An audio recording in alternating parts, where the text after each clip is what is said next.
Right now we are located in lo que es the Mirador that we call view.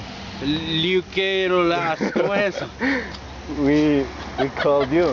Oh, I don't know how to say it. I don't know how to say it, but we are specifically located. ¿Cómo es eso? Located at the this very excellent view in which we can enjoy of this countryside, in which we can enjoy of the lake and in the Cerro El Pato. Cerro. And two, in a place in where we can watch the antennas of of Claro. Tío, Telecom. Why the motorcycle? Telecom. I am inventing. San LG and Skype. Hey, now I want to present. Now this day I want to present my friends from Mexicanos. ¿Cómo es eso? México. Es que no, I don't know how to say it. No sé cómo decirlo.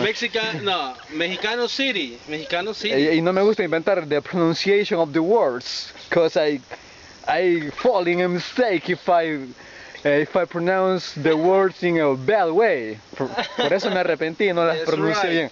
Now, desde la tierra de mexicanos les voy a presentar a mi amigo Mauricio Laester Sanz. Understand. I don't know if you want some words to say for us. Okay, hello people. Mira qué bola de inglés. Como estamos ahí, de la tierra de mexicanos, visitando el hermoso departamento de La Paz.